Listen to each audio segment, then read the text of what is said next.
Bismillahirrahmanirrahim. Today we will going to study the anatomical features and structures of sternum in detail. Okay, in this slide here are some of the structures related to the thoracic wall, जिसको हम one by one further जो है वो detail में study करेंगे. The first one is the sternum, the second is the rib, then the costal cartilages, intercostal spaces, intercostal muscles and finally the vertebra. Okay, this is the cross section of the thoracic wall. If we start from here, I hope that the arrow gets clear to you. This is the skin.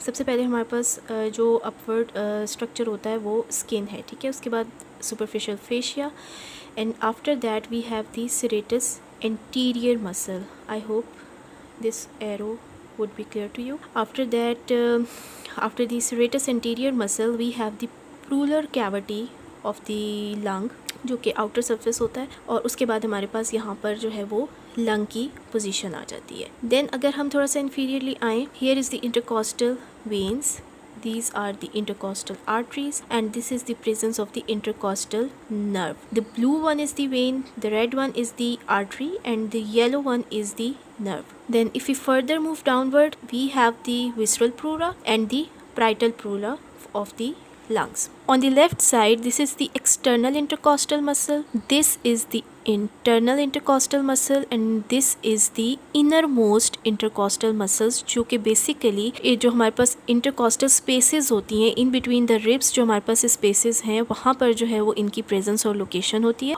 और इनका जो कह सकते हैं कि हमारे पास जो outer thoracic wall के muscles हैं उनकी inferiorly जो है वो ये present होते हैं. जैसे आप यहाँ पे देख सकते हैं, सबसे पहले हमारे पास serratus anterior है, ठीक है. उसके inferiorly फिर हमारे पास जो fiber प्रेजेंट है, जो मस्कुलर बल्क जो है वो प्रेजेंट है, that is from the intercostal, the external, the internal and finally the innermost. Lines of orientation. Okay, जब हमने फर्स्ट लेक्चर किया था about the introduction to thoracic cage, उसमें भी कुछ हमने लाइन्स ऑफ ओरिएंटेशन काफ़ी डिटेल से देखी थी और ये थोड़ी सी उससे आगे एडवांस हम इसको कह सकते हैं. हमारे पास सर्टेन और भी स्ट्रक्चर्स हैं जिनके थ्रू जो है वो एनाटॉमिकल फीचर्स हमें क्लियर हो जाते हैं. Several imaginary lines are sometimes used to describe surface locations on the anterior and posterior chest walls. Mid-sternal line lies in the median plane over the sternum.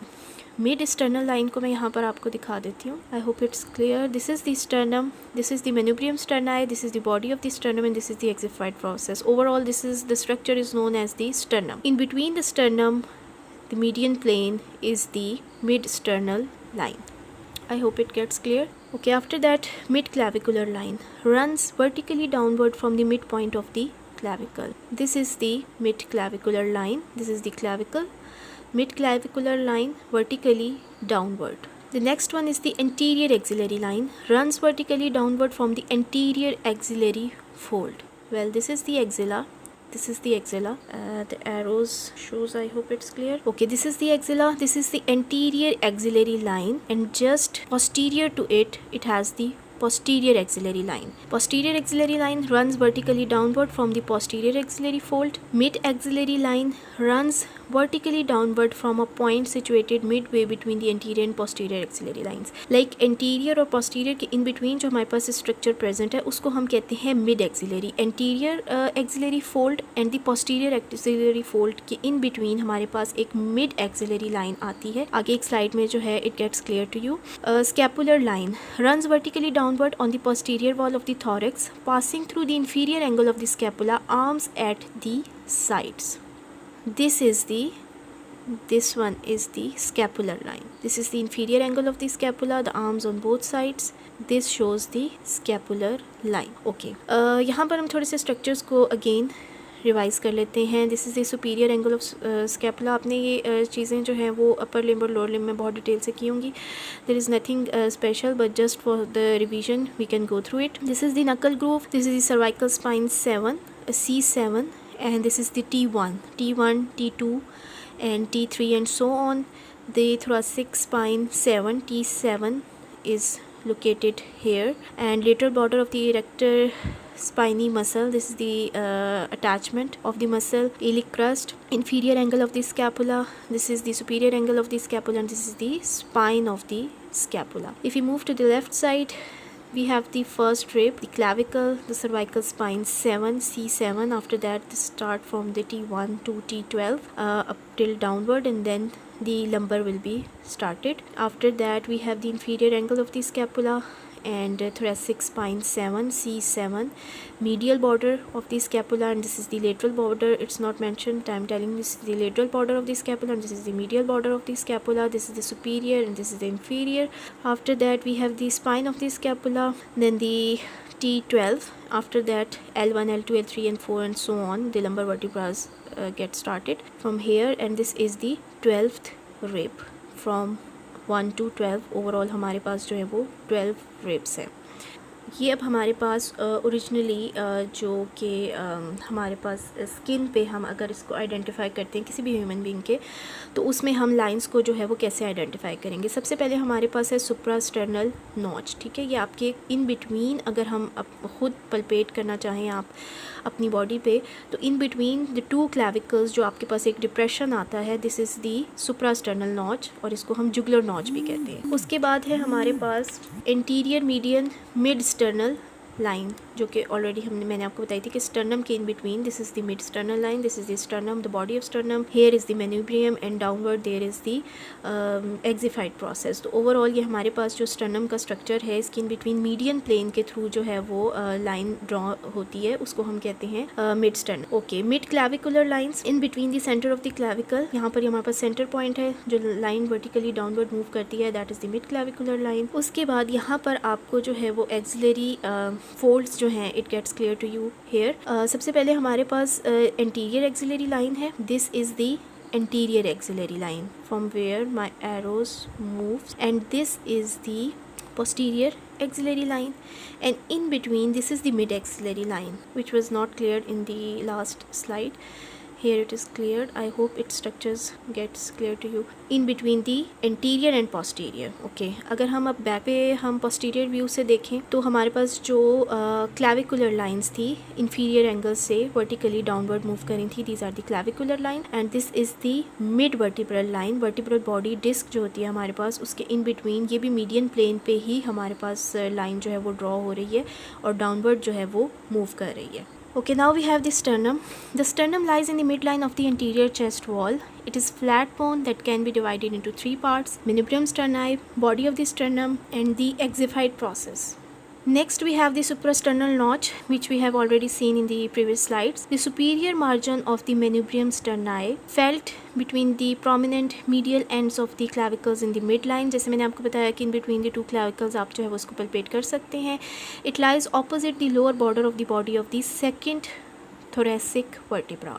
ठीक है, ये आपने याद रखना है कि T2 के लेवल पे जो है वो हमारे पास सुप्रास्टर्नल नॉच जो है वो प्रेजेंट होती है। The manubrium is the upper part of the sternum. It articulates with the body of the sternum at the manubriosternal joint, and it also articulates with the clavicles and with the first costal cartilage and the upper part of the second costal cartilages on each sides. इसमें हमारे पास जो upper part है manubrium का, manubrium sterni भी जिसे हम कहते हैं, वो आपके पास sternum का ही part होता है, लेकिन उसमें हमारे पास जहाँ पर articulation एक स्लाइड सा एक एंगल भी बनता है जिसको हम एंगल ऑफ लुइस कहते हैं। फर्दर मैं इसमें आपको आगे स्लाइड्स में इसकी डिटेल बताऊँगी। वहाँ पर जो है वो बेसिकली हमारे पास स्टर्नम और मेनुब्रियम जो है वो उनका एक स्लाइटली सा एक जॉइंट बनता है। फिर फर्दर ये क्लैविकल के साथ आर्टिकुलेट करता है और फर्स्ट कॉस्टल कार्टिलेज जो कि हमारे पास upper part of the second costal cartilage on each side, यानी कि बोथ साइड पे जो है वो सेकंड कॉस्टल कार्टिलेज की इस तरह से इसमें प्रेजेंस होती है। It lies opposite to the third and fourth and fifth thoracic vertebra. इसकी जो पोजीशन हमारे पास बनती है वो T3, 4 एंड 5 थोरेसिक वर्टिब्रा। ठीक है, यहाँ पर ये स्ट्रक्चर लास्ट टाइम भी हमने थोड़ा सा इसको गो थ्रू किया था। अगेन हम इसको थोड़ा सा रिवाइज कर देते हैं। Already I have shared some of the 3D anatomical videos with you. You can go through that. Will be more easier to understand the anatomical structures, and if it's possible for me to show some of the videos on YouTube, then I'll definitely go for that. But here it is handmade diagram. Some of the structures, the main structures gets clear to you here all. This is the manubrium. This is the point where manubrium and sternum gets articulated and this is the body of the sternum downward. यहाँ पर हमारे पास ये first rib है जो कि ये इसका first costal cartilage है और जो सेकंड हमारे पास रिब है, जो सेकंड कॉस्टल कार्टिलेज है वो भी हमारे पास मेन्यूब्रियम पे ही अटैच्ड है, यानी कि both costal cartilages are attached on the manubrium, जो हमने लास्ट स्लाइड में जो है वो इसको कवर किया है कि each costal cartilage of first and second rib is attached on the manubrium sterni. This is the body of the sternum, this is the exified process, this is the 12th rib, and 11th and 12th is the floating ribs in the musculature. They don't articulate with any of the structure anteriorly. Other than that, these are the costal cartilages. In between, this is the intercostal spaces.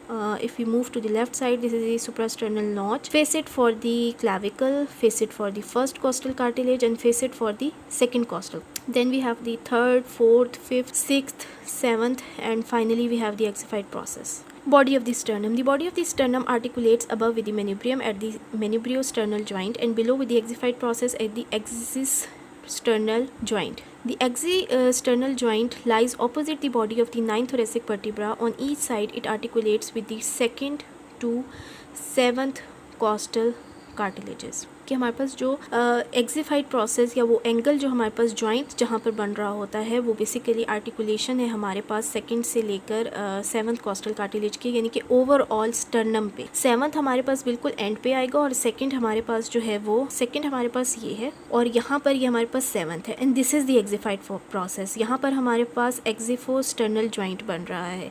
बिल्कुल इस joint के साथ ही हमारे पास इस एक्सिफाइड process पे itself जो ये हमारे पास स्ट्रक्चर है इस पे कोई स्ट्रक्चर एसच अटैच नहीं होता. इसके अपवर्ड जो है जस्ट अपवर्ड जहाँ पे जॉइंट बन रहा है यहाँ पे हमारे पास फाइनली 7th कॉस्टल कार्टिलेज और उसका जो फेसिट है वो प्रेजेंट होता है और सेकंड से लेकर इस तरह से हमारे पास जो बॉडी है स्टर्नम की सेकंड कॉस्टल कार्टिलेज से लेकर 7 तक जो है वो ये आर्टिकुलेशन जो है वो प्रोवाइड करता है रिब्स को. The xiphoid process is a thin plate of cartilage that becomes ossified at its proximal end during adult life. No ribs or costal cartilages are attached to it. Now we have the sternal angle, angle of Lewis. Angle made between the manubrium and body of the sternum.